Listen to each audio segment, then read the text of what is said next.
Hey, George here. So I decided to interview former FBI agent Scott Duffey. This guy was really cool to interview. He worked in Baltimore, Delaware, everywhere you can imagine as both a cop and FBI agent, arrested bank robbers, worked on the 9/11 evidence response team. Overall, really cool guy, and, just get into the interview. All right, so it should be recording. All right, so how are you, Scott? Good, George. How you doing today? Good, good. I'm great. I'm great. So for the audience, people that are watching that don't know you, feel free to introduce yourself. My name is Scott Duffey. I am a retired FBI special agent, having done 5 years prior to that as a uniformed police officer in a small town outside of Philadelphia. And you're currently the director, criminal justice at Delaware, University of Delaware, right? So I am at Wilmington University, and one of the directors, there's two directors for the Criminal Justice Institute, which is an institute for the University for Public Safety Training and Research. What's that been like? That's about 5 years strong now. My partner and I started it up from nothing. We were hired to stand up this new institute at the university. I think it's been working pretty great. Um, we have quite a bit of fan base with regards to a true crime lecture series we offer. And then, of course, in the arena of public safety training, we've been doing pretty good with bringing people from all over. I would say we had one international, but pretty much around the world or the country. And we do an annual conference and then monthly trainings. Sounds good. You enjoy it? Oh, it's fantastic. I love training. I've been training for a long time in the FBI's and continuing on into my next career. Can't ask for anything better. Did you?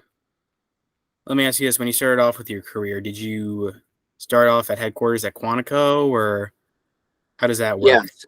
So I entered in 1997, and Quantico, which houses our FBI Academy. So I went there for 15 weeks and then got assigned to Wilmington, Delaware, which falls under our Baltimore division. And so I kept my whole career there, 22 years. It's good. And so for a lot of that career, you did a lot of investigations, things like gangs, violent crimes, bank robbers. What have you learned about like criminal behavior and stuff that you think that the public kind of fails to understand at times? Uh, I think, especially if you look today with the uptick in violence, or at least it seems like people are less patient, and you see these pretty much throughout the country. It appears with these um, politicians may call them different, but otherwise, you have these large gatherings where they're just going through stores indiscriminately and stealing things. Now, I know pretty much they call it looting. I guess it is looting. But when you have large groups of people that are coming in at lightning speed or after hours, you are putting a lot of people at risk. And so violence is inherent with those. And so ultimately, I just think with regards to what the public at times can fail to understand, that a law enforcement officer may be in a place where that officer has to act in a split second decision and trying to figure out what they're going to do, how they're going to do it to bring whatever crime is taking place to an end. That's what they're paid for. That's what they're trained to do. And sometimes the public may think that there's a lot of time built in where they can Monday morning quarterback things. And many times, especially in the violent crime world, that is not the opportunity. Right. So, well, you were a federal police officer, air quotes, FBI Yeah, agent. federal agent. Yeah, federal agent for a lot of years. So how would that what would like the police work differ, as compared to like a regular police officer? Yeah. So a police officer is a patrol officer, right? And there are different divisions in local law enforcement, but their primary function is to prevent crime and to keep the public safe, right? And so they're inherent with that is patrol, 24/7 patrol. For an FBI agent, we are not a national police force. We are a national investigative agency. And so ultimately, FBI has more times than not the ability to step back, to assess, to look at what they're looking to do to investigate a crime. Perhaps they have a particular suspect or a group of suspects already identified, and then you start investigation. And much of that is behind the scenes without the pressure of something taking place. And then, of course, there can be investigations where you're investigating a violent criminal organization that is out there hurting people.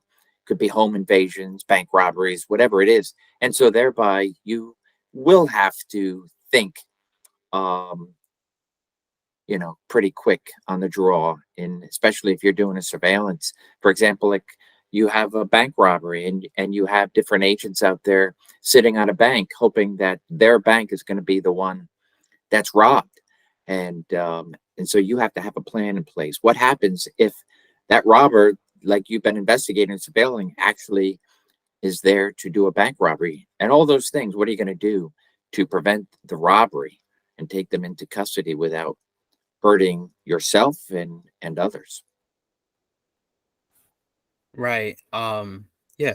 We spoke actually a bit before the show a couple days ago about one of the cases that you, speaking of violent crimes and bank robberies, the case of Dimitri Pronin, a Russian national who came here and not only killed his own mom, but ended up becoming a bank robber. I believe he got 25 years in prison, if not life. What was that case about? Who was he? And how did that investigation come about? How did it work?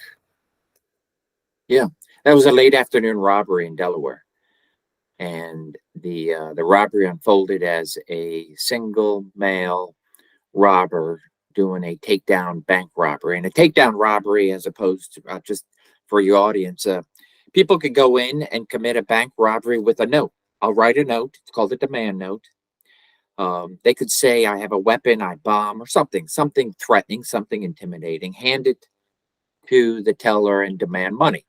That's a robbery as long as the teller is in fear of his or her life, provides the money from the bank, and then the robber disappears. That's a demand note robbery. Still gets the same amount of response, but the level is further down. And then this individual with Dimitri was a takedown robber. He had a weapon. He wasn't afraid, at least from what he exhibited, to use that weapon.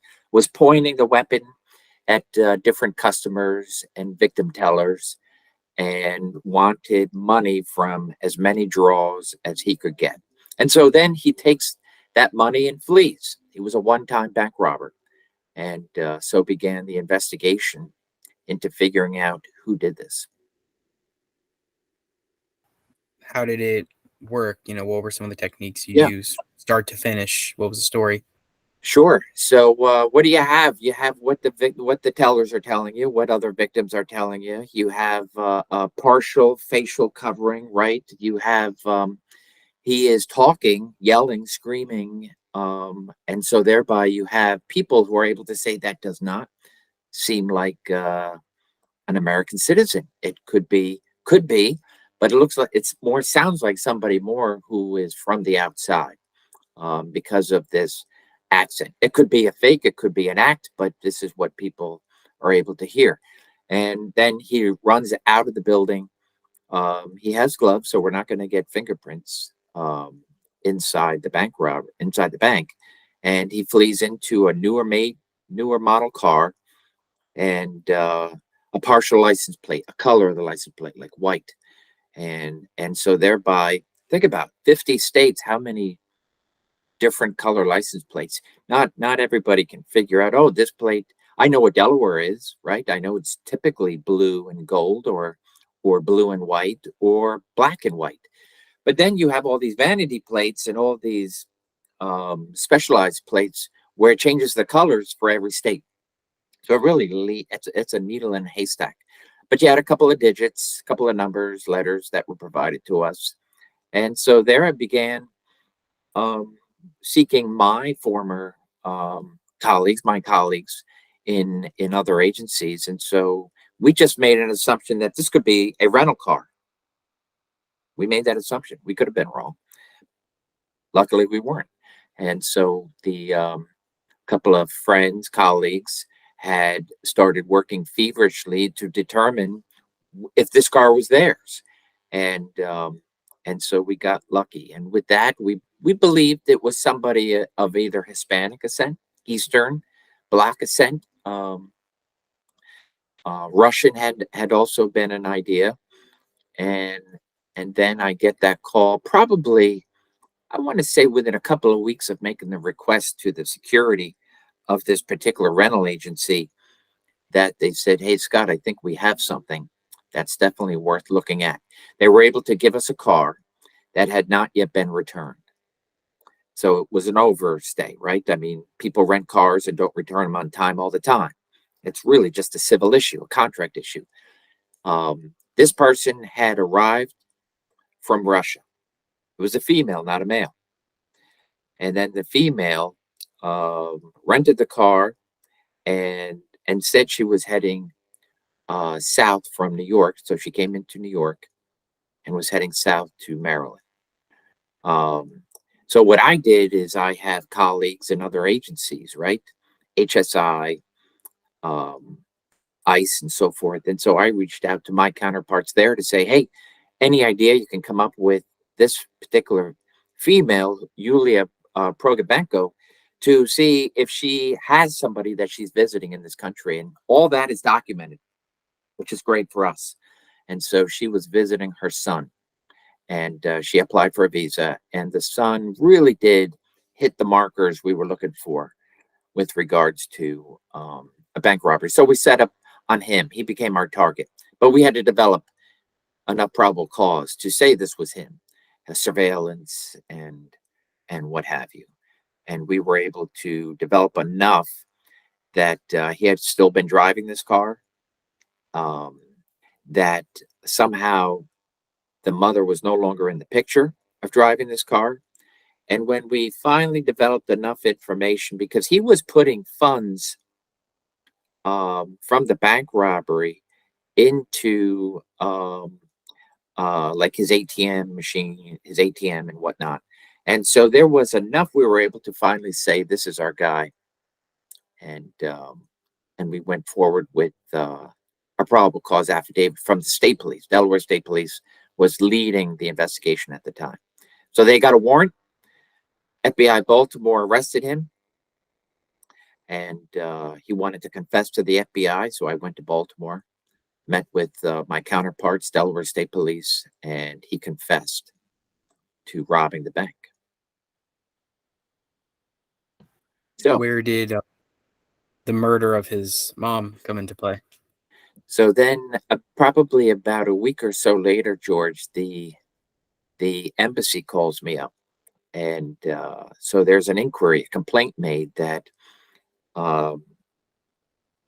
Yulia had not returned back to Russia, and Yulia had missed an actual meeting that she was to have with one of Dimitri's attorneys.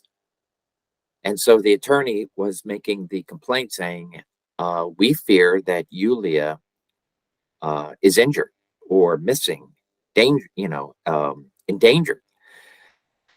My belief, George, early on is, okay, she came from Russia. She has given the car to her son, and then she fled. She's going to remain in the country. And I'm not interested in trying to, if somebody is going to defect or whatever you want to call it, who wants to now say, hey, I got in this country, I don't want to go back. That was my initial thought, because I don't know anything about this family. And then with a little bit of investigation, realizing she loved She had a place back home, um, and she definitely would not have missed this important meeting that she had in Maryland. And so then we started tracking a GPS that she had. She had rented a Garmin with the rental car. That was not in the car when we arrested Dimitri. He had replaced it with another. That was interesting to us. And we then her belongings were both in his apartment and in the car. That was even more of a red flag. Her ID, the fact that he was using her ATM, her cards, and so forth. So all this now led up to, okay. So I went and had another discussion with Dimitri, and with no attorney. Dimitri didn't want an attorney present, and I asked him point blank, "Where's your mother?" And he gave me this wild story, George, that just didn't even make common sense, much less it just didn't follow any logic. And but he gave us enough of the story where we could go and determine if, in fact, it was true. For example, he said that they met secretly outside of the BWI airport. Of course, that place has cameras and LPRs. LPRs are license plate readers, nothing. And so I asked him point blank, "Did you kill your mother?" And I asked him every which way you could kill a human being, and just watched him get all uptight, a typical interview where you're being lied to. But he wasn't going to come off of it. At that point, we then got involved, the Baltimore County Homicide Unit, and a great detective by the name of Carol Bollinger became the lead detective and ran with it from there. By this time, Dimitri had pled guilty, was serving 10 years, the start of his 10-year federal sentence for the bank robbery. And Carol Bollinger was then able to develop enough to indict and charge and arrest Dimitri. Again, brought Dimitri in. I watched that interview from another from outside the room, and Dimitri showed the same signs of deception, but he wasn't going to come off of it. A little bit of time, space, some other things that we were able to get throughout the investigation, where Dimitri finally confessed to shooting his mother and then decapitating her and cutting her and disposing of the body. Right. So ultimately, what happened to Dimitri? He served 25 years, or is Yeah, serving 20? so that was 2011, George. Dimitri now served completely his 10 years in federal time. He was then transferred over to begin his Maryland state time. The way Maryland is, it's 50% of a sentence. So he will be serving anywhere from 13 to 25 years. Right. From the last I read, it was around 25 years Yeah, and in half of that. prison. Right. So about 12 or so, 13 years. Yeah, Right. yeah, and then he'll be deported. Right. Back to Russia. Correct.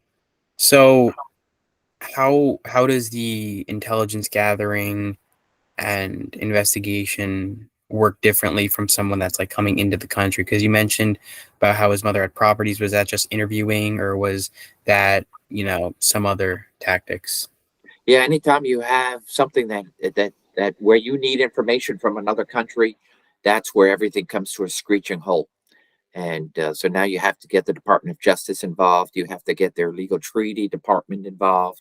So it's an MLAT. MLAT is a mutual legal um, aid treaty. And that's just two different countries agreeing to share information. So, for example, we were willing to bring witnesses back to Maryland on our dime to assist the Baltimore County Police Department, but ultimately it's just through links, video links, and then getting information, and then of course having to interpret, having to translate everything between word and what was written, and that requires a whole nother set of requests. But ultimately, um, that treaty, that MLAT was obtained, and we went and spent a day at the Russian embassy in DC, and were able to discuss some of what we needed from certain witnesses, because she was divorced, but his father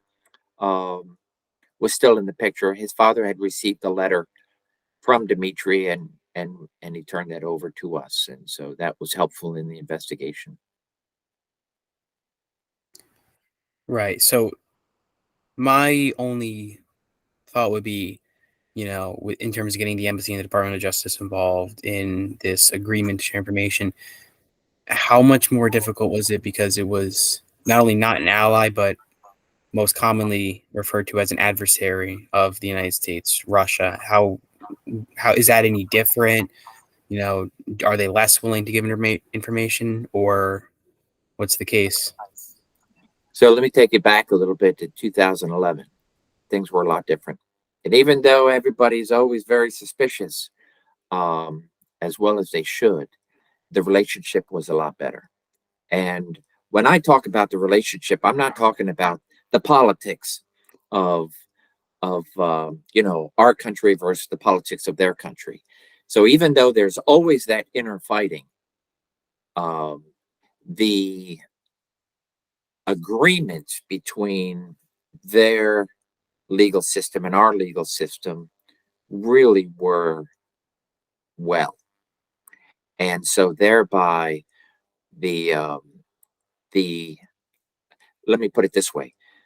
First of all, the embassy invited us there, and all the powers that be, the investigators, the Department of Justice, the attorneys, and so we were all able to sit there with their representatives.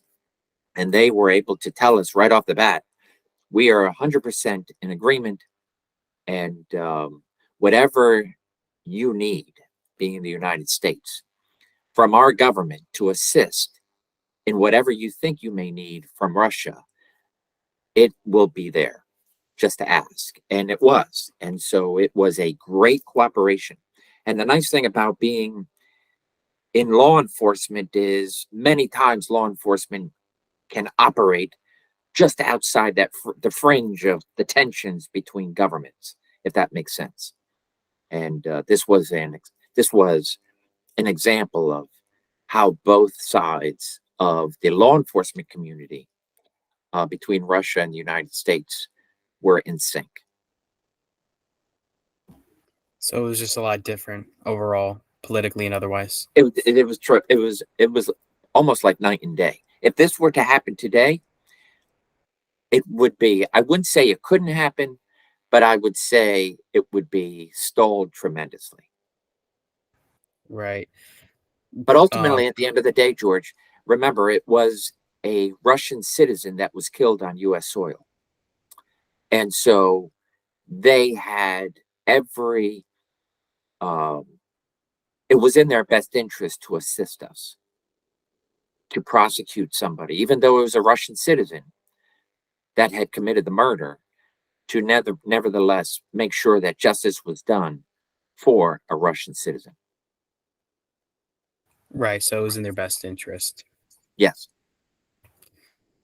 So, now we see, like, in terms of people being arrested, either Russian or American citizens being arrested internationally, right? We see with the WNBA star, that Britney Griner, that got arrested in Russia for possession of marijuana, and then she gets traded out for, and this was like the most controversial thing, like trade between these two people that, I don't want to say the world has ever seen, but, the guy was somebody that the U.S. had been hunting down for years. So what would that be an example of how things are different, or what? Do you know anything about that? I don't know anything specific on the inside, but I can tell you that's where you start to get in. And so first and foremost, things are different because of the war that's going on in Ukraine and our support, right? So you have the political separation there. And then you have many things that probably have taken place since I have left the FBI that are fractured, and that includes all levels of government. But in that regard, where you have people, Americans, who are detained not only in Russia, but all over the world, where they're detained for what we believe is not a crime, right? Or an excessive penalty for what we believe to be a minor crime. That's where it really pulls in the State Department as opposed to the law enforcement community. And so thereby you have the politics of one thing, and the State Department is there to try to serve the interest of its and bring home American citizens, as opposed to a robbery and a homicide, where you have a law that has been broken. And so they have done everything to support, um, are charging him of bank robbery as a rush, because yes, as even let's just say that even the mother was never part of the equation and she had not been murdered, and it was just a Russian citizen who had committed a bank robbery, we still would have needed their help for things in Russia, and they definitely would have provided that. And so thereby a law enforcement need is different than a State Department need. Right. So going on to your talk about how politics and law enforcement is often different, we spoke a little bit about how you were part of the unit of investigation against crimes done against now the current president, Joe Biden, but while he was still a senator, right? So what was it like working to help protect a government official, prosecute crimes against them? And how did that differ from, crimes against a civilian? So it's all crimes against a civilian, but you have someone who has a notable position in life, right? And so as an FBI agent being in Delaware, the the current president Joe Biden was, during my tenure as an FBI agent, a senator, and then as a vice president. And so whenever there is a crime suspected to have been committed against anyone of a government with a government title, um, the FBI would be the lead investigative agency. And the difference is the Secret Service is is mandated and protects the president and everything and everybody in that circle, the cabinet, right, etc. Um, and that's there. So the FBI would never involve itself or interfere unless a big event takes place. For example, an inauguration, you're going to have many different law enforcement agencies that are now part of the larger protective detail. So the years leading up to, including the years as vice president when I was still an FBI agent, anytime a crime. So, for example, during the anthrax days, if you remember the anthrax days in 2001, and the white powder, of course, real anthrax that had gone out and killed people that had been sent. But then you had many copycats. And so if white powder arrived in your mailbox in an envelope, uh, you have to treat that as a hazardous material. And you don't know it until you test it. And so often, not often, but there were a few times throughout the years where white powdered letter, which ultimately came down to baby powder or talc powder, right? But you don't know that till you forensically test it. So the FBI has to arrive, and I had collected one of those letters at one time, anytime a threat letter. So, for example, I don't like your politics. I want to do this or do that. If it's threatening to the point of just not, that goes beyond, of course, our First Amendment right. I don't like your politics, and so thereby I'm not going to vote for you or this or that. That's fine. But once it starts to, I'm going to, uh, I want to cause an injury or a threat thereof, then yeah, the FBI is going to get involved in a threat case, and I would be a part of that often. Not that it took place many times, but often it would be, I'll go collect a letter from the Secret Service or something else, fireworks, whatever that could happen. Um, and so thereby I'm dealing with the Secret Service, and then do we have an investigation or not? So that's pretty much the way it would operate in any territory, in any government official president or not. Um, could be a fellow FBI agent, could be a fellow federal agent. And so thereby, if there's a crime alleged to have been committed, the FBI would be the lead on investigating. It's called a threat against a government official or federal official. Were the letters often, or any crimes that were either attempted to be done against Joe Biden or his family or otherwise, were they often at his house or like an office, or did people ever follow him? Yeah, so obviously before he was president, vice president, right? You have a different level of protection as a senator, and pretty much any elected federal government official don't ordinarily have protection unless something has taken place, and then they can request some protection from a government protective agency. Um, we're not talking about a lot. You're talking about an extremely far and few in between incidents of these type of cases. And these type of, I can tell you the cases that I specifically had worked had not resulted in any type of an arrest, because we would take whatever we collected, send it off to our lab to see if they can come up with the DNA or fingerprint or something to allow us to proceed with our investigation. Many times those are they're just met with no results, and so the case will get closed unless something, somebody is going to say, hey, I know somebody did something, and give us a lead. But ordinarily, that's the case is going to be treated like any other case we do. We're going to treat it with the same passion to find out who did this if a crime was committed, and so be it. I will say, when you have somebody of a notable stature, vice president, the senator, by all means, the president, anywhere, um, those cases do get sent up the chain quickly within the FBI, um, and you may have additional resources, um, and people are going to work a little bit quicker to get things done for obvious reasons. But ordinarily, the cases are treated somewhat the same and with the same amount of attention to, if need be, to bring justice to whoever was victimized. Right. So in a lot of these investigations, just in pop culture and media, as well as other interviews I've seen with FBI agents, such as, I don't know if you're familiar with him, former agent Chris Tarbell. He was Yeah. he's the agent that took down the drug market, the Silk Road, Okay. right? And he spoke about how there's, like part of the intelligence that FBI agents have access to in investigations, like computer systems where you can look things up. What intelligence do FBI agents have access to, like at the get-go for an investigation?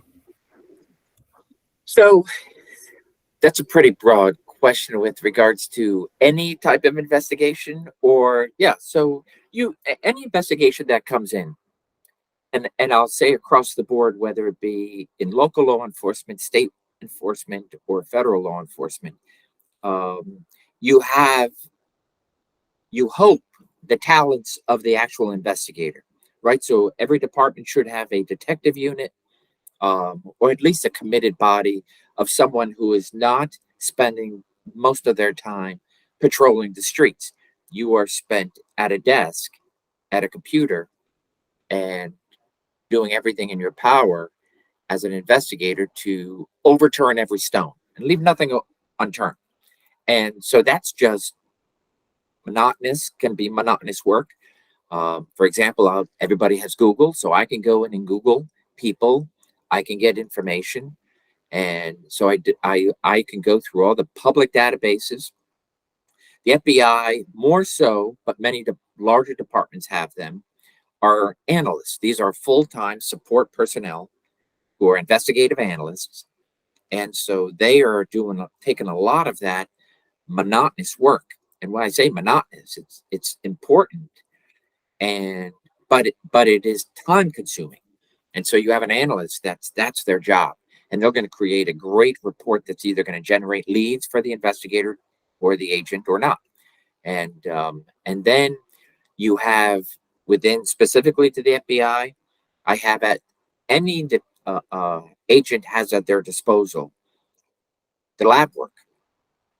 So FBI Quantico has tremendous forensic ability.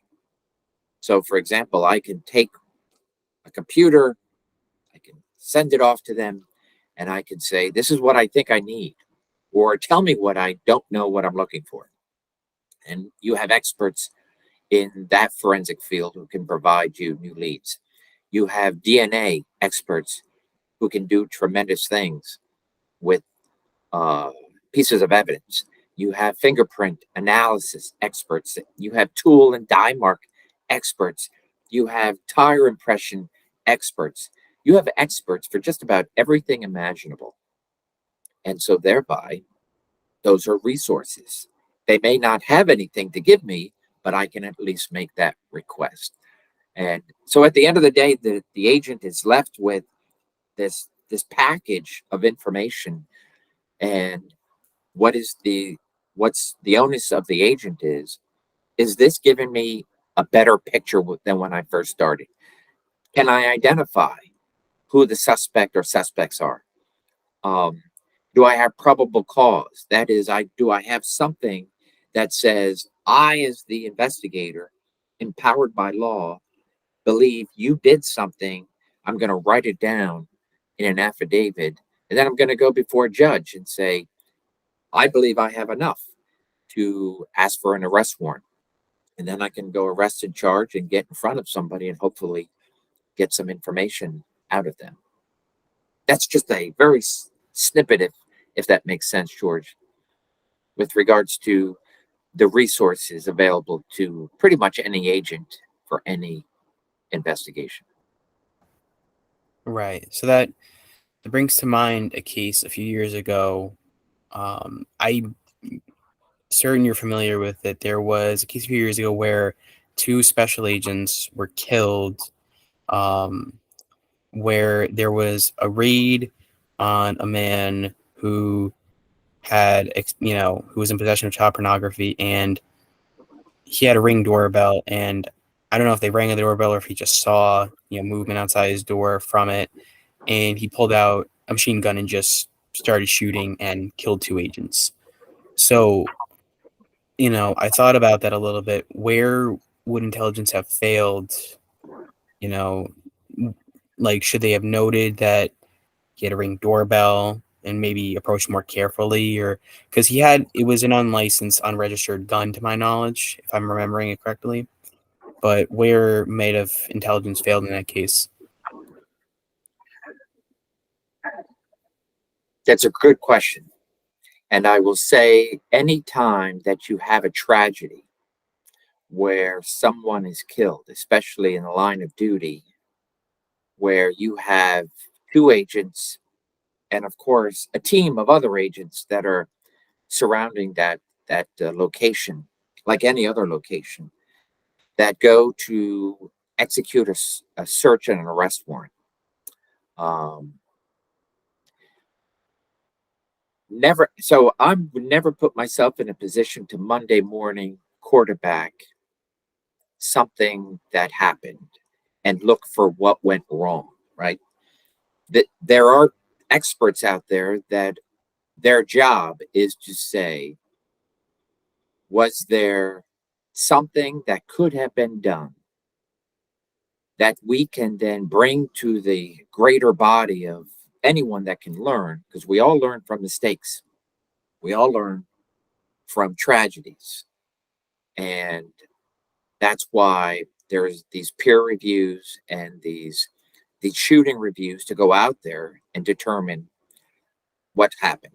So operational plans, which are pretty much now standard in the FBI and have become standard in many other departments because they are a great thing, to where there are check boxes, a checklist.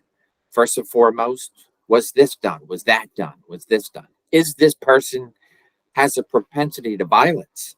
So Remember, George, there are thousands and thousands of arrests every day, at every minute of the day, planned and unplanned. And even in planned arrests, like this was a planned arrest, you can what if everything to death, but it ultimately comes down to, do you believe the person you are about to take into custody or interview to have a conversation with? Are they a threat of violence? And so I don't know enough about the background if an analytical workup showed him to have any previous violent tendencies or arrests or whatever, right? But I can tell you now things have changed dramatically to where operational plans are reviewed. SWAT teams. I did many arrests with me and my inner circle team of agents and police officers, not use the SWAT team. The SWAT team were for these very specific cases where, whether it be like a murder or an armed robbery, and so thereby you're going to have a SWAT team that's going to execute, and they're trained. That's what they do every day, to train. There wasn't, from what I gather, a SWAT team at location of this, and that's probably because the intelligence showed that this person didn't wasn't meeting that level of extreme danger. Is that a failure in intelligence, or is that just, you know, one of these things where somebody who probably otherwise would have answered the door decided to shoot through that door? And so that changes for everything going forward. I can tell you, no, I would not be able to go and execute a search warrant and arrest warrant like that on somebody without somebody above me questioning it and then saying, get the SWAT team. So the SWAT team is used more times now than otherwise would have been. But I don't know if I can say it's a failure on anybody's part other than misjudging, right? And we can't get inside people's heads where nothing was in place to say this guy was a violent person. And sometimes that's just the way it is. Yeah. So it was a mistake on everybody's part in a way. I would say it's an absolute tragedy. I don't know, even to this day, even though 2 agents have died in the line of duty, I don't know if you can say that was a failure for intelligence. I don't know. I can't, because I wasn't there. I can't put myself there. Everybody can Monday morning quarterback and say, okay, maybe I'll do this, maybe I'll do that, maybe I'll step over here, maybe I'll step over there. But I can't say it was a failure. The internal mechanisms in place that were not in place, I don't know that. I'm not privy to that. But somebody made a decision, and I'm talking about the guy who shot and killed these 2 agents. He made the decision based upon what he saw that I can't talk my way out of this. I'm going to assume the worst, and so thereby I'm going to do the absolute worst thing possible. That's what happened. It's unfortunate, to say the least. Yeah, Yeah. absolutely. So And one of the things I would say, George, that probably goes into trying to understand the criminal mind. Remember, we have the luxury, for example, of a behavioral science unit that studies people in pattern behavior. And so who would imagine that here a suspect of child pornography, which is an extreme case, right, of depravity, of pornography against a child. But that doesn't automatically mean, or at least up until that point, that they're extremely dangerous to the point of danger where they have guns and are going to shoot you, you know? So that's changed. And so that sometimes trying to determine criminal behavior and patterns, there are these exceptions to the rules where somebody makes a decision. I'm going to lose all, so I might as well go all in, and I'm going to shoot my way out of things. Right. So with regards to that case, the SWAT team's more heavily used now, correct? I would believe so, George. That I'm not sure that if there isn't every identical case to that, if there's going to be an execution of a search and an arrest, that I I would believe the SWAT team would be used. Right. So going forward now, once again, with regards to intelligence and prior investigations that you've done, and a big case, I was reading an article and it was talking about how you were a part of the evidence response team for nine Yes. 11. Right. So, what was it like, doing that? Because I believe you were part of the search team for the Pentagon, right? Correct. Right. So what was it like? So that the 9/11 is the largest crime scene. So you have many different scenes, but it is the largest and the longest crime scene ever investigated in the history of the FBI, and I would imagine the history of law enforcement altogether. So it's 9/11, and when the first plane hits, I'm sleeping. I'm working a midnight shift, and so I'm working a drug investigation, unbeknownst to anything. I'm clueless to what's happening in the world, and my wife calls me up and says, "When are you going?" That's the first thing out of her mouth, and she's at work, and I was like, what are you talking about?" And so she told me to turn on the TV, and that's when the second plane had struck, and I'd watched it live, and so thereby, um, I got a few calls where I was going to be heading into New York, and then so I started heading north to New York and to the World Trade Centers, and then of course I was told to stand down, so I go back home, and then I'm giving orders to leave the next morning, September 12th, to go to the Pentagon. I was told to pack a few days of clothing. Just imagine what's the longest trip you take. What do you pack? Are you going on vacation? You going to a sunny spot, a hot spot, or a cold spot? And so I know this is September. The weather could be fluctuating. Um, I know I'm going to be outside most of the time, and spent the better part of I believe it was 8 weeks, better part of 2 months. What was amazing is my job there was a photographer. So there are many, many different teams. And my job for my team was to photograph.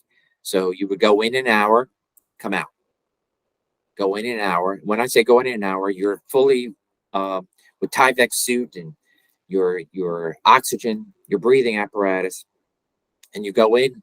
It's hot. There's constant smoke. There's constant dust of everything inside the Pentagon, and you're looking for the smallest pieces of evidence, and of course, the recovery of any human remains to return back to loved ones.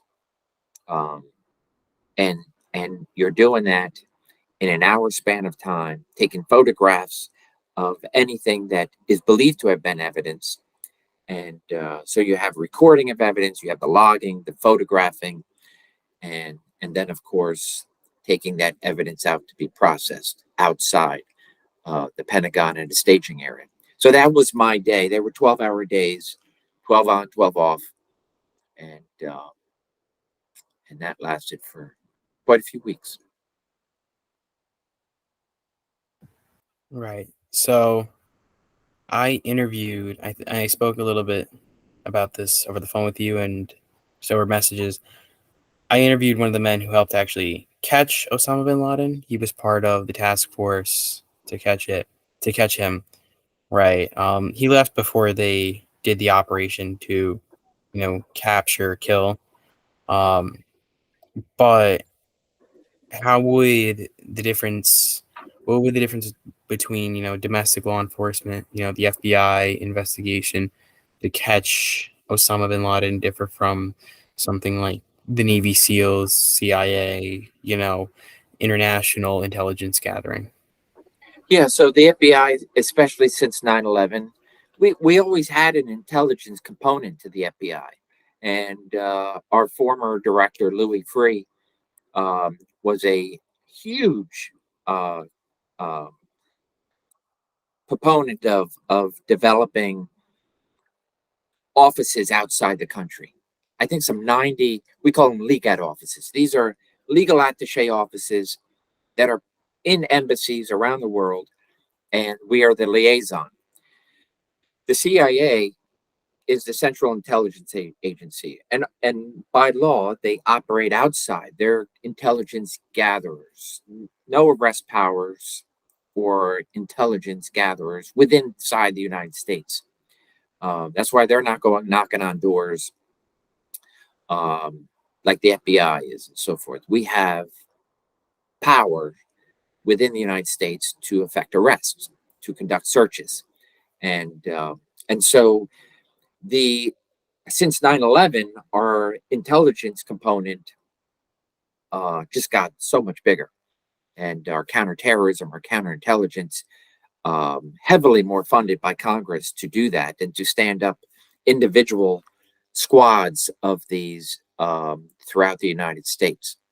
So that's the difference there. So uh, the 9/11 Commission also mandated more of a communication, while not knowing and not having been part of counterintelligence uh, or counterterrorism prior to 9/11, um, and not since, because I had remained in the violent crime field.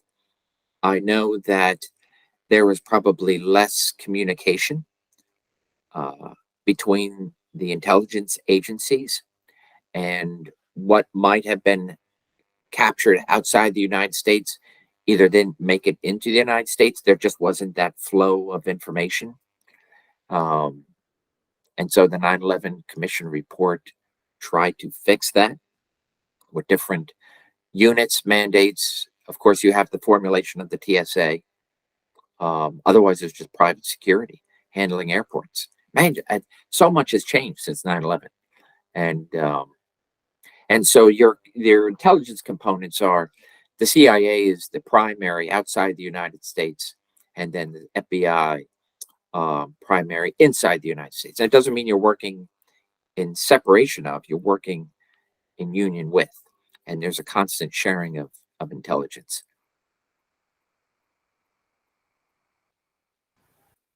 Right. So, the CIA is not a law enforcement agency. That's the biggest difference. Yeah, they are not a law enforcement agency. They are um, an intelligence gathering agency. Right. So now going a bit off topic, completely separate, but in terms of metric or measurable loss during the case, financially or otherwise, I'm mainly talking about financially, but anything else, what would be the biggest case that you've been on? Yeah. So, with regards to loss, I worked and I stumbled upon this case, George. It was a case where I think I've always had a special place in my heart for older, and I mean elderly people who I always considered vulnerable. Um, big and that may change as the decades go on, because I think more and more people, for example, in your age group, and where you're becoming much more aware of your surroundings and much more defensive because of just the way of the world. So think of our parents, our grandparents, great grandparents, where they lived, where crime has always existed, but at a much lower level. And people were able to, strangers could take care of your kids for a moment. You could go grocery shopping, and somebody could say, "Are you really going to go grocery shopping with your child? You're going to get. Why don't I hold your child?" I mean, it was that type of community. And so that population of people who have worked hard for their wealth or whatever means they have just to survive, and then to have these fraudsters, people who take advantage either through internet, through phone calls, or through a mail. Um, a Delaware uh, resident, 75 years old, gave $12,000 away, thinking he's going to win a prize, like a Powerball. And he gives that 12,000 because these people who are very nice over the phone um, knew him by name. And of course, like I talked about Googling, they're Googling and saying, hey, we know your community, and we know there's a Walmart, and we know there's a Western Union. Go send money to us, which is going to pay for taxes. And so this has become a well-known elderly fraud. It targeted the elderly. And once I got involved with this one victim, I realized what a labyrinth of where it took me. It took me down to Virginia. And then I get a call saying, hey, you're inquiring about money being sent through Western Union that had gone now to overseas. Because once it goes overseas, it's gone. And the Department of Justice had an ongoing case targeting these individuals at this time in Costa Rica. But many countries were involved in different, not connected with each other. So we were targeting just one cell, right? And one group, which was many groups. And they were probably responsible for billions of dollars. Of the groups that I worked with this great team of IRS, Federal Trade Commission,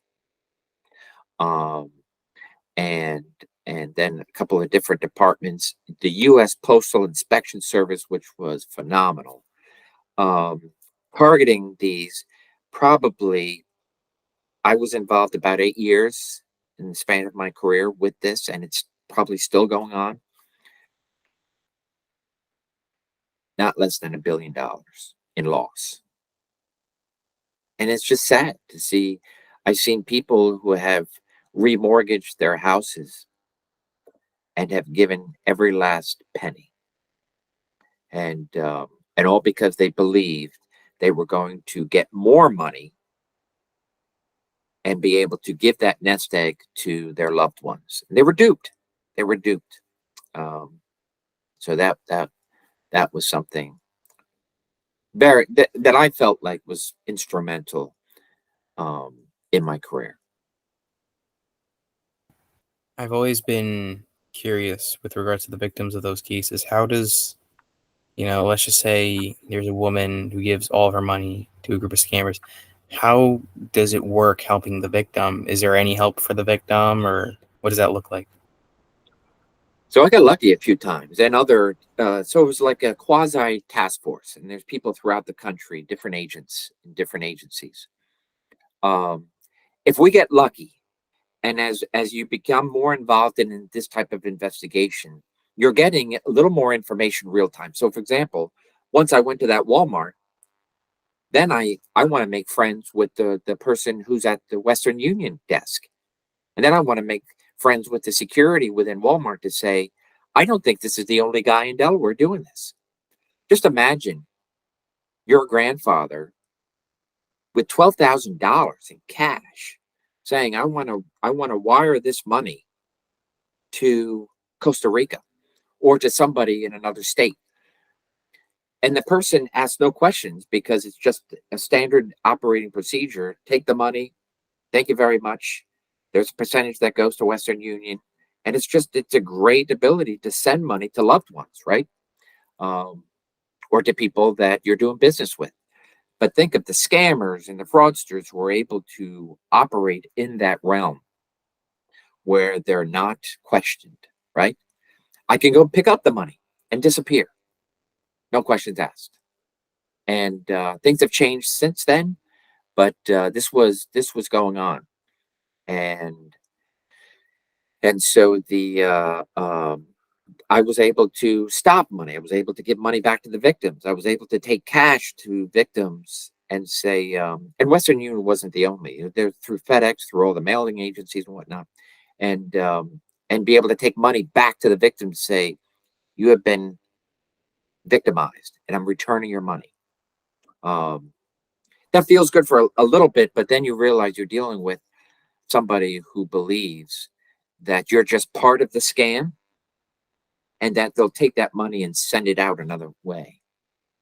Because these scammers are so good that they'll then follow up with a phone call saying, why didn't I get my money?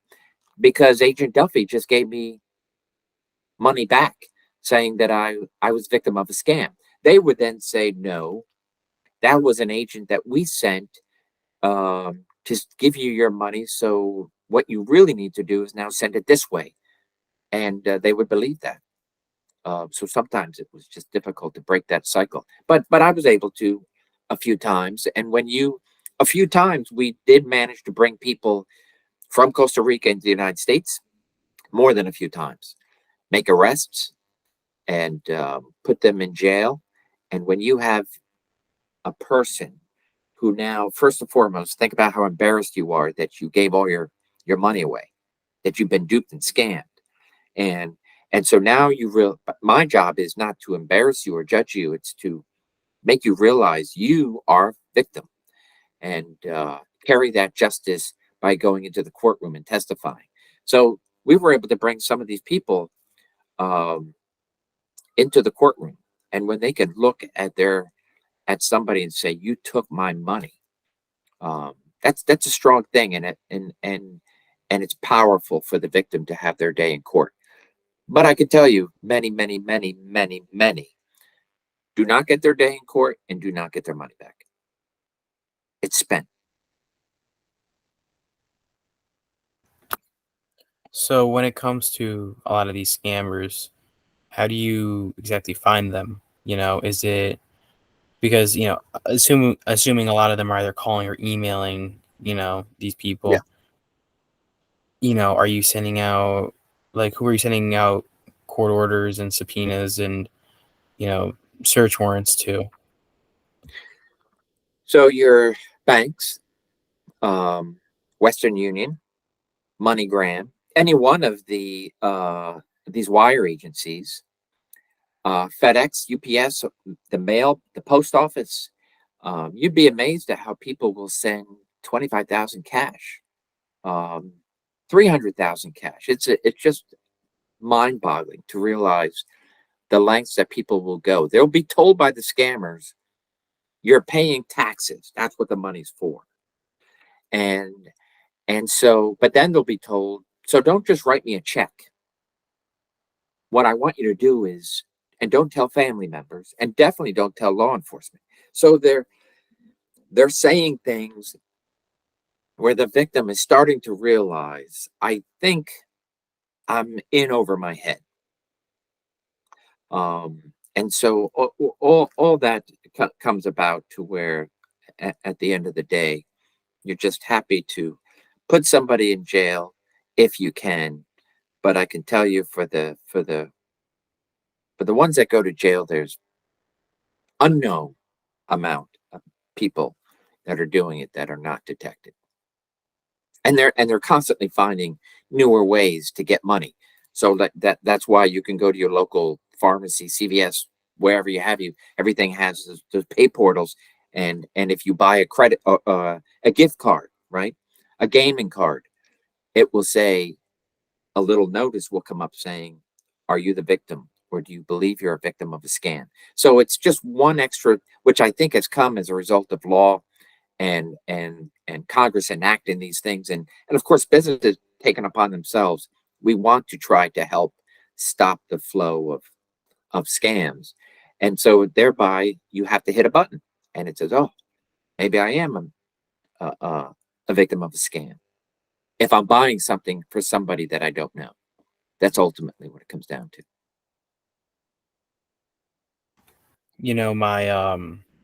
My cousin's friend actually worked as the owner and operator of many different Bitcoin ATMs, and he says that he sees it all the time where, you know, on the little camera for the ATM, he'll see some everything from drug dealers, like funny money, $50,000 with a duffel bag of cash. Other times it's old men, just paying 12 grand because some guy said, yeah, I'm going to extort, you for your wife's nudes, or, Yeah, yeah. something happens all the time. Mm-hmm. Yeah. So many times. It's that of all the things as we see violent crime around us. You turn on the news, and it's not like who's got an A for the day, who's done something good. It's what violence has been committed on another person. And so I believe the violence has surrounded us that we are aware. But the fraud, I don't think we're aware. I think even if we think we are, all of a sudden we do something stupid, even just a phishing scam. How many workplaces are compromised or hacked through an employee that just didn't think twice before answering an email or clicking on something? So it's just amazing. That's where I think ultimately people are unaware. They know things are happening, but not to them. You also see it with, I believe it was the Twitter hack a few years ago, where one of the guys who did it supposedly did it by just either bribing or just convincing, a Twitter employee. You see it all the time where, sometimes even people are on the inside helping, and it's disheartening, Yeah, you yeah, know. yeah. But yeah, I mean, did you ever work on any, cases with something like SIM swapping, or, cases like that?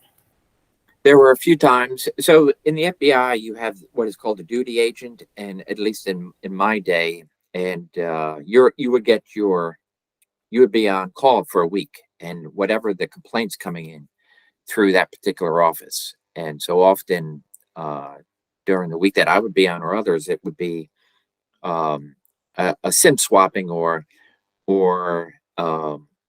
a another, whether it be your local grocery store, your local gas station, where the credit card portal was compromised, and somebody was receiving credit cards, right? And I've been a victim at least 5 different times, where I'd get a letter saying, "Hey, your credit card probably compromised," and so forth.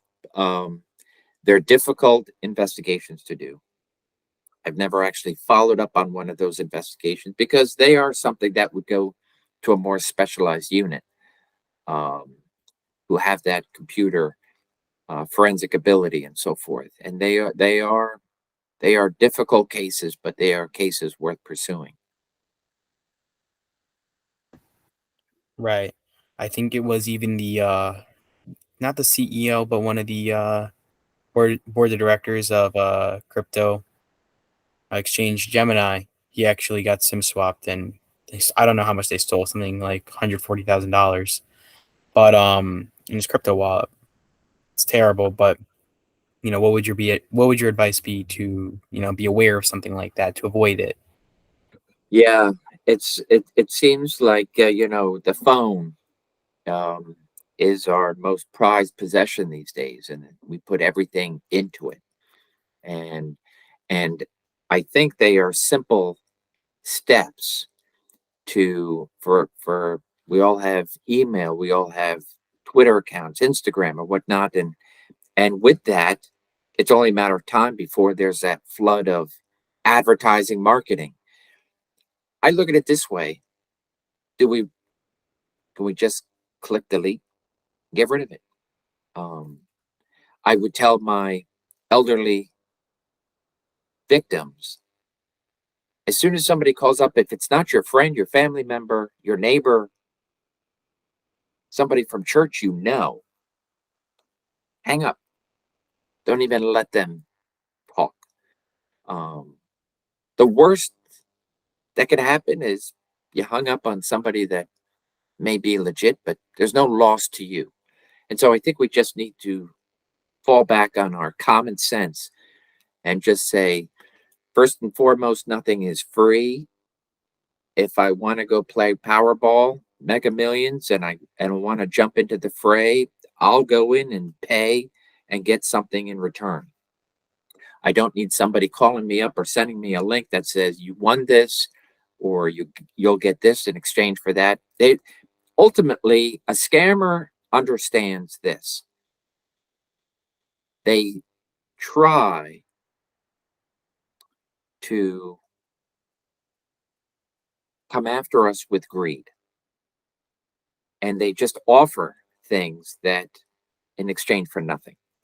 And so thereby we just have to constantly be aware and turn that off, and just due diligence. Due diligence does go a long way. Yeah, I mean, absolutely. This brings up a current, very, very famous current case. Sam Bankman-Fried. What's the deal with him? I mean, you, of all people, I feel like would know something about, just like, what are your thoughts on it, I guess, is what I'm asking. So with regards to, and maybe I'm a little old fashioned, right? Um, the whole cryptocurrency, which was an amazing, it just took the world by storm. And then once it got accepted, at least into the market, and then think about, there were great stories of young people, 10-year-olds. Hey, I'll buy that for a penny or a dime. And then all of a sudden, once it started to like, hey, no, this is real. And they were astronomical prices. You had people making money. Good for them. It took a stab to, and didn't cost them a lot. But I think also we have to understand that, and not only like FTX, but then you have people like um, Bernie Madoff, right? These are well-respected financial people. And so if the trust is there, that's what we have. Relationships is trust. Why are we so willing to turn off, again, common sense and have a blind eye? So if we just be a little suspicious of everybody in our outside of our inner circle. When I say inner circle, I mean family and close friends who we know and see on a regular basis. Um, and so thereby, if there are plenty of people out there who can make plenty of money overnight, they have the mind for it.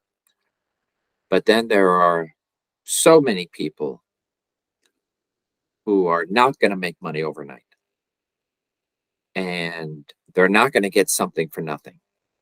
And if they accept that, then when they see something that almost too good to be true, don't be tempted.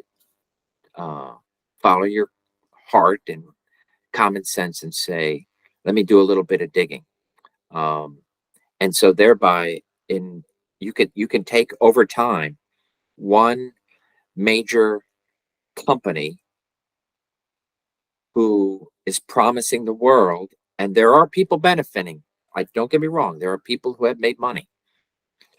But that pyramid scheme, so to speak, you know, I'll just keep funneling money and hope to get big returns. But just like Bernie Madoff giving all these false reports, just a huge pyramid scheme that fell flat and left many, many, many, many people with nothing. So, not so sure that those people could have done anything different because of the trust that was already there. It wasn't like they were dealing with a stranger. They knew Bernie Madoff. They knew FTX. Because every business was giving over everything they had in order to make this company what it is. But you have somebody at the top who was not checked. And I believe everybody in line should be checked, period. And when you have checks and balances in place at every level, government and business, you have good results. Absolutely. I mean, to a lighter topic, this is something, well, are there any investigators that you've seen, in your career that just absolutely impressed you? Any. Ooh, wow, that is a great question. Yes, I'd like to think that I was a student of some great investigators. Just people that awed me, and I would sit back and watch them. Um, there are those that had great skills to just speak to anybody of any walk of life. I thought that was just an amazing thing. But it also opened up my eyes. Like I was told early in my gang career, don't speak to gang members. I'm not going to talk to you. Well, if I believed that, then I wouldn't have gotten anywhere. Um, but then I've seen people who just have that great gift. So I believe investigation is a talent, but also a learned talent. And you keep doing it, and you keep getting better, and you keep never accept the first answer on its face value, and keep digging and keep corroborating. So uh, some so I worked a lot with Delaware State Police, City Police, Wilmington City, some great fellow agents. Um, but like the likes of and I mentioned him, Carol Bollinger. I just watched him on work his magic in the case where I knew I had reached a dead end to determine if Dimitri had killed his mother, but he had so much that he was able to take it to the finish line. And then just some of my senior agents, definitely in the state police. I think in Delaware, I've come across some great detectives, um, both in robbery and homicide and fraud, both in Wilmington, just to see their work and to work with them alongside of them. Yeah, it's been pretty amazing.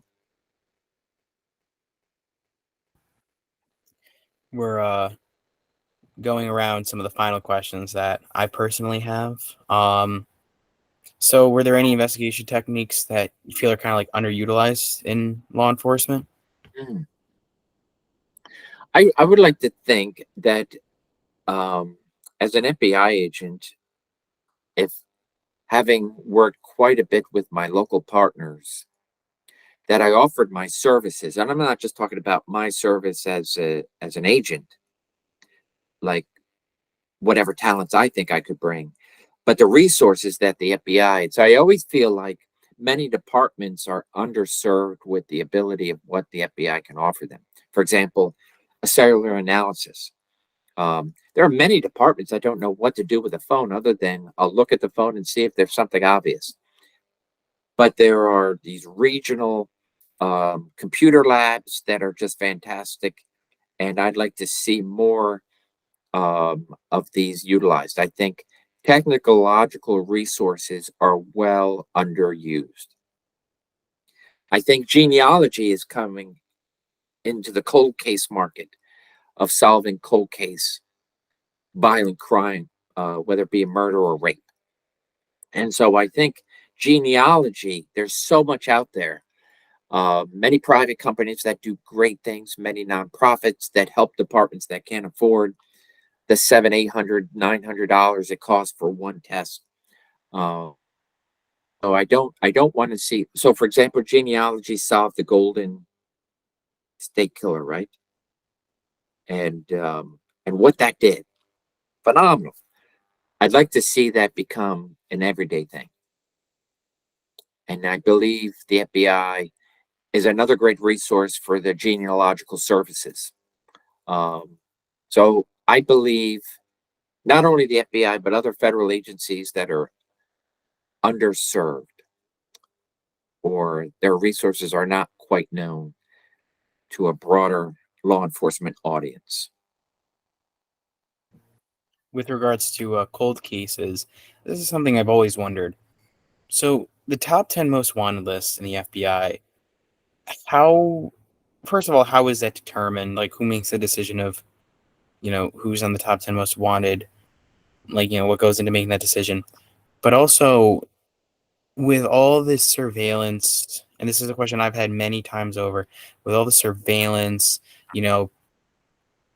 surveillance programs, not only civilians, but international and otherwise, criminals, being surveilled, and just patrol and, awareness that's been spread.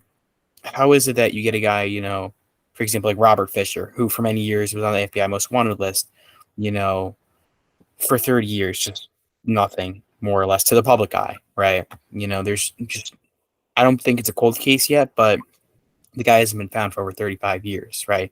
And with all this surveillance and CCTV and, government surveillance, even like by the NSA through PRISM and Sting It, and all these records that are being kept, how is it that a guy like that can seemingly just not exist? I mean, we get guys like Ted Kaczynski who, for, in the force, maybe that's what he's doing, but just how, I guess, is my question. So, so the first part of the top 10, there's a lot that goes into it, and so you have individual offices. So there's 56 offices in the FBI, 56 divisional offices, and then many RAs, resident agencies, satellite office, whatever you want to call them. And so, first and foremost, the requirements are strict. It has to be a specific type of crime, a violent crime, something that impacts the community at large. A homicide would be obviously a starter. A serial criminal who's just committing, keeps getting away with, and so forth and so forth. So you have many of these people who can fit that mold, being able to be a potential for top 10. So it really comes down to the agent, and the agent keeps pushing the unit within the FBI that says, "Hey, it's my turn," and you're pitching your case. So it's like anything else. If you have top 10, but you have 1,000 that could be top 10, it's up to that individual agent to keep. Okay, so number 10 is caught. Somebody else has to fill in number 10, and so like anything else, right? And so there's a rubric that goes into that, but and there's a constant pitching by the individual agent, and it doesn't mean that any one of them that didn't make it is not suitable for top 10. It's just you can only pick top 10. So the ultimate, it comes down to, is this person alive? You don't want to put somebody on the top 10 if they're not alive. So in other words, an agent has to have done all their work to say reasonably that person is a fugitive, and we want them, right? So so all that goes into it, and then on the other aspect, how can somebody be a top 10 and not be caught? Is it possible they're not alive? Is it possible they died somewhere overseas, never been found? Is it possible that they've died and been buried and under another name? And it's not like everybody that dies gets fingerprinted and some biometric, boom, you're not Scott Duffey, you're so and so, right? So those kind of things that may play well into the movies, in reality, it is easy to hide in plain sight. You just have to accept that. So if I can simply change enough of my identity, live under an assumed identity, or keep stealing identities, and so be it. And so often I'll say it takes a neighbor. I can tell you, when I worked for the FBI, I saw the top 10 because every office had top 10. Stare at them in the face. It's in every lobby. Now, I don't look at the top 10. So I don't know who. I don't know if I would run into somebody. So if me as a former FBI agent's not looking at the top 10, and it used to be everybody went to the post office and you had your top 10 in the post office.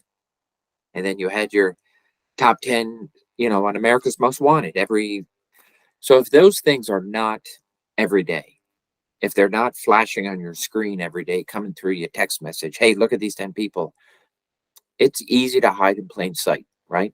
By face, and change a little bit of your facial expression. Now, I can tell you every time we advance technologically with facial, and it does become more difficult. So, for example, if my face, I'm wanted, I make it to the top 10, um, we see less and less, or we see more and more state agencies coming on board with like True ID and whatnot, facial.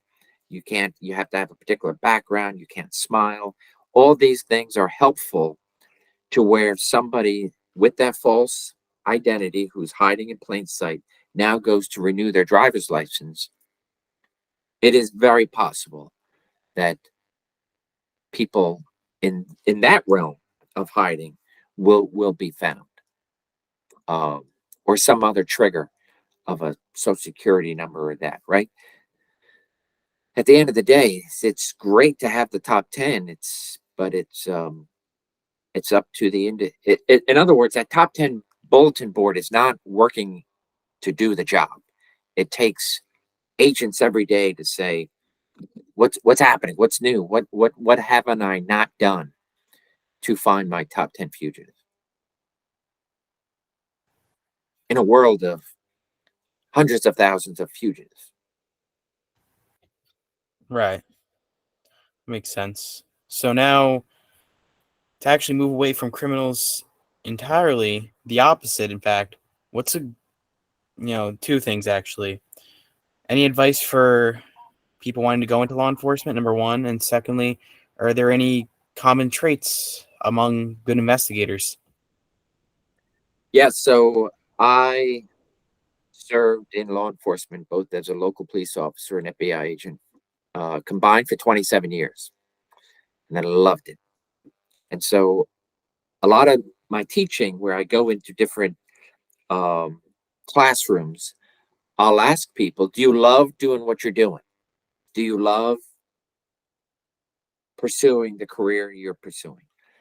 And it's tough to see people who are lost trying to figure out, oh, okay, what's your priority? Do you want to make money? Do you want to have a family? Do you want to have nice things? Seek out the American dream? Um, but for me, law enforcement, I felt like, and so many of my colleagues have expressed the same thing, as somewhat of a calling. Why, there are many humdrum, monotonous days, but yet, at the end of the day, there's that accomplishment factor. So anybody who's thinking about it, I say pursue it. Law enforcement is in need of good people, and every day is a different day. So you can really never get bored. Even though when I say there are some humdrum days and monotonous putting in reports and whatnot, so much of it is filled with just the excitement of something different. So I say, if you think for a second you've thought about it, pursue it. If you, like, for example, I teach in the police academy. People will say, "Oh, I want to be a canine officer." It's great, and one day maybe you will be. Or I want to be a homicide detective. That's great. Maybe one day you will be. But be willing to start in the beginning. Get to know the community as a police officer, a patrol officer, and just get to know how people operate. Police officers are really good at watching people and see what makes them tick by talking to them, watching them, and so forth. And they get a good idea of what their community they're serving is about, which to me is the way it should be. And what was the second question, George? Well, it goes hand in hand. It's just, what's a good trait? I'm sorry, not You're an what's a good, investigator. what's a Yeah. common trait amongst good investigators? Never be satisfied with the answer you're given, and you're constantly looking to fact check something and continue your chase. It's the thrill of the hunt, whether it be a fugitive investigation, going after a fugitive, or finding out the whodunit of whatever crime you're investigating, putting the puzzle together one piece at a time. And good investigators are extremely patient, and good investigators are a student of human behavior. In other words, there are books out there that talk about all different theories of this and that, but an investigator who's in the middle of it is willing to allow the case they're on to teach them something so they can take that away to the next case, and they just get better and better. Now, on the total coin flip of that, do you notice any common traits amongst perpetrators, criminals, and, are there any common traits amongst, maybe even specific crimes, like maybe, Yeah. for example, either motivation or whatever, for example, are white collar criminals more likely to do X or Y, or more, something in their personality, maybe even suffering from similar disorders? Yeah. So I think a common denominator, right? There's always an exception to the rule, but a common denominator for a criminal is, first and foremost, I'm going to do something for short term gain, whether it be a drug addiction. So thereby, I'm going to steal or hurt somebody to get something from them to go satisfy my addiction. And then I'm okay. I don't need to commit crimes anymore until my addiction rises again. Then I have to go and repeat the crime. With that, you become laser focused. And short term gain, laser focused. And they're able to pick people out who are vulnerable, who are not paying attention, who are this or who are that. Whatever it is, they're watching and they understand human behavior. And so I believe laziness is that trait that exists in criminals and is not going to go far to satisfy whatever that criminal urge is, whether it be, you're not going to, in other words, in my whole life, my professional life investigating drug dealers, I'll just give you that. Sometimes I'll sit back and say, do they have a plan like I do? Whether it be to have a family, how to support that family, and then to make this much money for some sort of pension investment. And so I would sit back. I know how much time I have to do to get that, if I can get that. And I would sit back and say, does a drug dealer have that same idea? Are they looking to say, if I can make 500,000, a million, whatever that money is, that dollar amount in their head, if they've reached that, will they say, that's it, I'm done. I'm checking out. I'm going to put my money in investments and so forth. And I know that's not true because I've asked every one that I've ever interviewed. And so what does that tell me? It's that short-term gain. I can make money. And then laser focused. I'm going after the drug addicted, who's my customer. And so be it. So there's a true laziness and short-term gain combined with a whole other, we could go into so many other different arenas of what's your self-worth. And if you don't have that, if that doesn't exist, then everything else falls. I mean, we could talk about, I don't care about my fellow human being, my neighbor, my family, whatever. And so thereby, if I have disregard for human life, then it's not going to hurt me to hurt you. Right. So you can have a different couple of mindsets, but ultimately there are the common traits that I see are, criminals are lazy. And so thereby, how do I quickly get what I want to satisfy my short-term gain? Then I'm on to other things. And I'll know that by seeking out a vulnerable victim. If somehow we can bottle that and figure out, sell it to people not to be victims, criminals would go away, right? Wouldn't that be a perfect world? It's not going to happen. A lot nicer, at least. Yeah. So my last question is, well, actually, I have two last questions. The first one is a little less deep, but it's just, we spoke a little bit about, cases that, went cold or maybe, bother you a little bit. It's back of your head because you couldn't figure them out or otherwise. What was that case for you? That bothers me. Yeah. There are a few. The I would say to this day, and I think a lot about it, is a case that I had worked on. I was not the lead investigator. I was the lead FBI agent, but it was not an FBI case, and that was the murder and death of Jack Wheeler.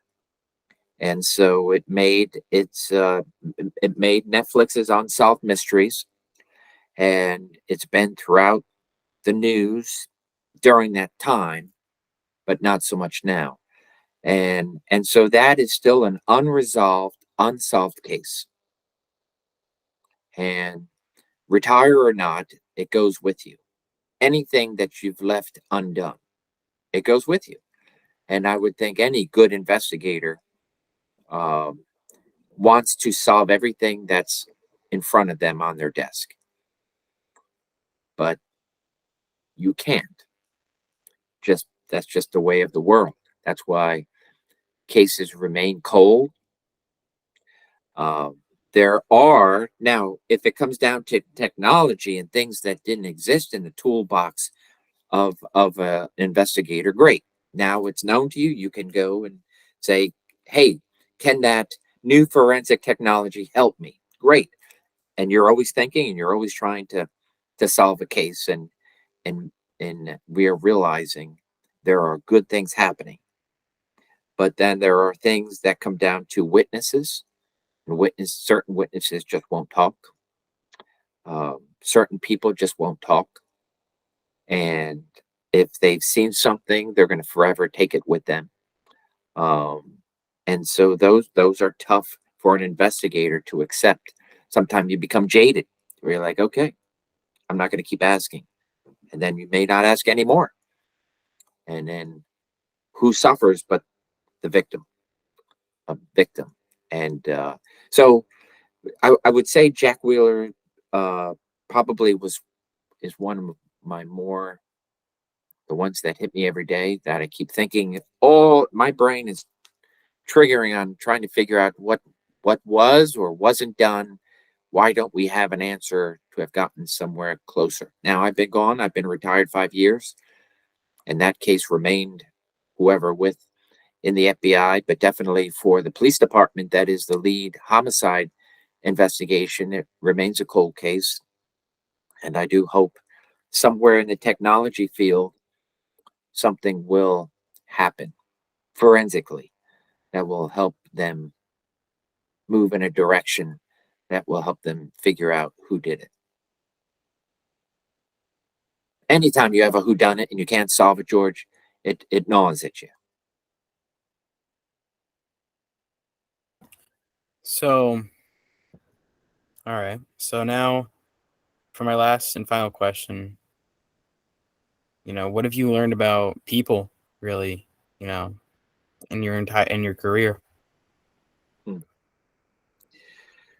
There's many different kinds of people, but I think at the end of the day, victims are important to keep at the top of your priority list.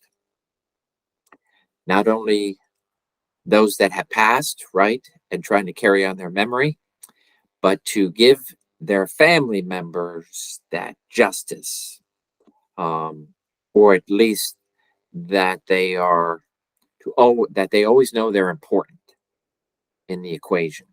That it's not just a job for law enforcement. It's not a 9-to-5 job where you go home.